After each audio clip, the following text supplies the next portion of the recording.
The basic difference between being assertive and aggressive is how our words and behavior affect the rights and well-being of others.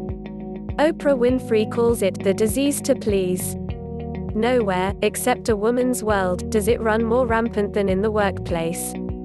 There is a special pressure in the workplace from your boss, supervisor, associates and co-workers. Everyone is extremely busy these days. This disease seems to attack women more frequently, but men can be affected by it too. Assertiveness should not be confused with aggressiveness. A fine line divides these two behaviors. Being aggressive means selfishly pushing for what you want at the expense of other people. In doing so, you generate a host of negative behaviors that make people become angry and vengeful towards you. It may involve hostility, blaming, threats, gossip, and unreasonable demands. Aggressiveness may allow you to achieve your immediate objective, but it also guarantees that you will not have what you want the next time. On the other hand, assertiveness means standing up for your rights while respecting the rights of others. Being assertive means appropriate expression of your feelings, needs, and opinions while respecting the feelings of others. It is communicating what you really want in a clear way while ensuring that you are not being taken advantage of. Let us say your boss asks you to do a special favor for him. Now here is the problem, that little favor is beyond your job description. In fact, it is within the scope of his duty as the boss. Now you have a dilemma. Do you say no because it is not your responsibility to do his job, thereby run the risk of incurring his ire? Or do you say yes just to avoid making him angry? After all, you need this job desperately considering the mountains of bills that you have to pay monthly, thus, you really can't afford to make him angry.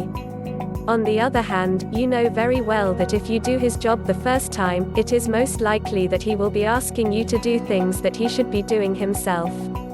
This will eventually develop into a pattern. You do it this time and he will just keep on turning over his responsibilities to you. Before you knew it, a habit is formed and you are stuck. If previously you gave in to some of his requests, saying no now would make him mad at you. After all, you have been doing it before, why not do it again this time? So, what is the answer? Be assertive right at the beginning and in all instances until the boss realizes that you cannot be pushed around. You do not need to get nasty or abusive with him. In fact, you will probably lose your job if you do. Be assertive right at the beginning when he asks you to take over some project that he should be doing. You could tell him, I'd love to help you out, but I'm just swamped with my own work already. I couldn't possibly do justice to your project that it rightfully deserves. Go ahead and check this language and you will find out that you have not directly said no to him or embarrassed him, so he cannot be too angry with you. You have acknowledged that his project is worthy of attention, but gently nudged him into remembering that it is his project and that it is his duty to finish it, not yours. What you have done here is set a precedence that he will remember. You did not blindly just say yes to avoid his anger. He is the boss and would have taken advantage of your skills many times in the future. For example, every time he has a project that he did not want to tackle himself, he will just pass it on to you. Now he knows he cannot just dump his duties on your lap all the time. You may have to repeat this action a couple more times before he gets the message. The same scenario should work with coworkers who try to pass on the jobs they do not want to do. This trick is used mercilessly on newcomers in the office. Newcomers try so hard to please everyone that they get stuck with all the less desirable tasks and find themselves with very little time to accomplish the duties they were actually hired to perform. Why do people continue to say yes when they want to say no? There are many reasons actually. One reason is that they want people to like them. They are afraid that if they say no, they will have no friends at all. They are also afraid that the boss will use their refusal as a ground for insubordination, and thereby dismiss them. One reason why people are continually doing this is that they want to be known as the go-to person. They want to develop a good reputation and be known as dependable and can always accomplish the task. It makes them feel wanted, needed, and more valuable to the organization. If you want something accomplished, just take it to these go-to persons and consider it already done. It makes them feel good when they feel like you cannot do without them. After all, if everyone needs them, then their job must be secure, right? Unfortunately, this inability to say no can work to your detriment. It causes a buildup of stress hormones, such as adrenaline. As a result, your heart will beat faster than its normal pace, your blood pressure rises, and blood vessels become narrow. According to doctors, these conditions can increase your risk of heart attack, stroke, and even cancer. Saying yes to others all the time could put you in an early grave. In the early days of man, these stress hormones could literally save lives. During the prehistoric times, people lived in a fight-or-flight world. It is either they hunt or be hunted. Adrenaline saved them from danger. Nowadays, danger is present in the way you eat and in the lifestyle you live.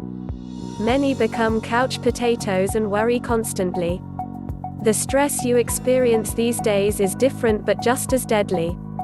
Therefore, the answer is to stop being a doormat and learn to say no more often. I can almost hear your gasps and objections to that statement.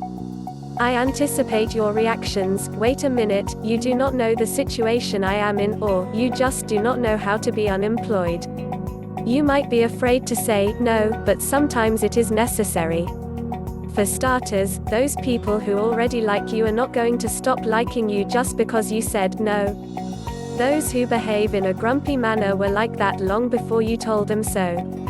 Okay, so you mustered all your courage and said no, but now you feel guilty for doing so. How do you handle that? You probably feel like you let them down. Guilt is not necessary here, it is a useless emotion. Stop and think about how you really feel when they ask you to do them a favor. Did you say yes, then feel resentful about it? If that is the case, now you have a cue that when this situation happens again, say no right away. Do not make up excuses that you both know are lies.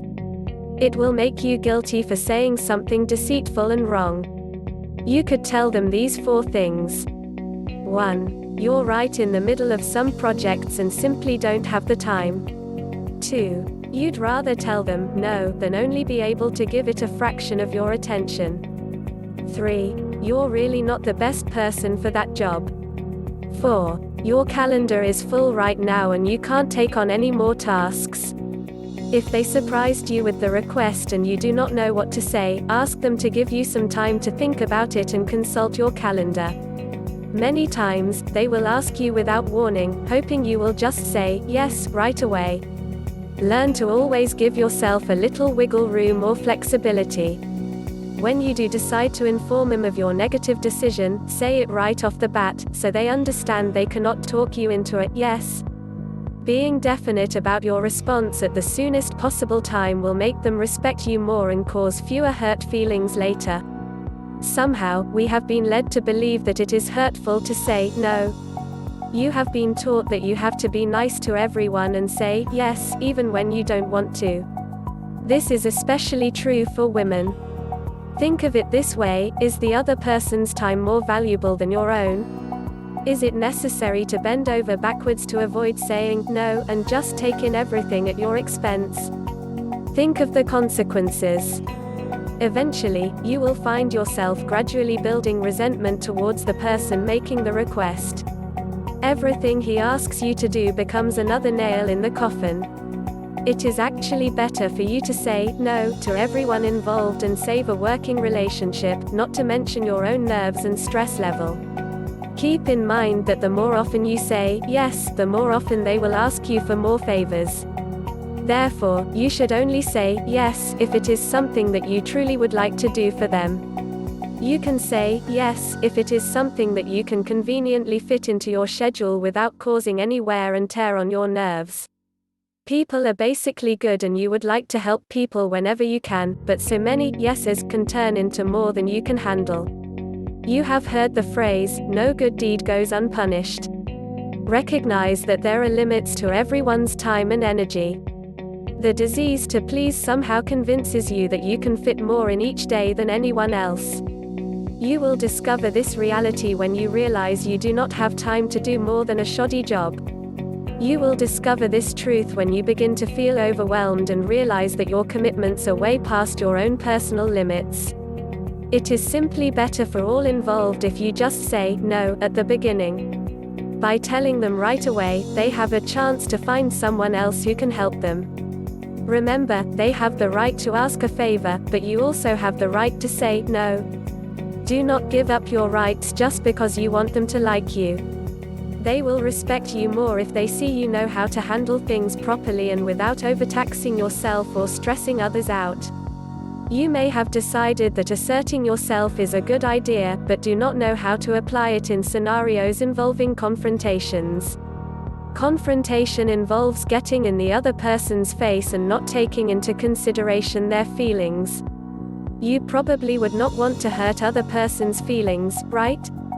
So what do? Many people avoid confrontation altogether, which is not always a good idea. Sometimes, it is easier to approach the person as gently as possible, say what you have to say and get it over with. Approaching the issue with assertion and without anger is always best. This is true even if you feel you are the aggrieved party and need to defend yourself. Many people use this as a last resort when all else failed. It is important to simply lay out the problem, enumerate what you think needs to be resolved, and find a compromise by which everyone gets what they need. One way to bring this about is not to approach confrontation in a heated manner. This needs to be well thought out in advance. Have a plan. You should have everything you feel and want to say planned out in your mind or written down on paper as reference during the discussion. Be prepared and ready to face the consequences when this confrontation is over. It could be the end of your job or a friendship.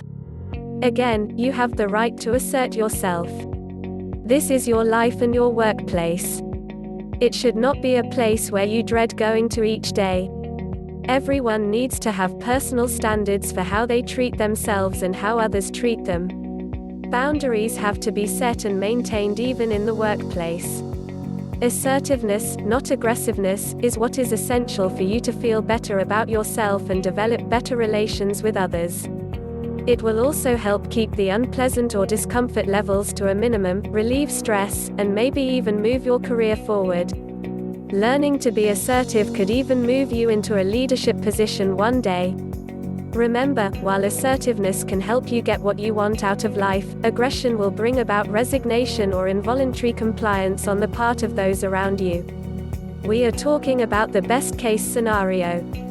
The worst case is that they resent you, resist anything you want from them, and maybe show downright hostility to boot. This is not what you want at all.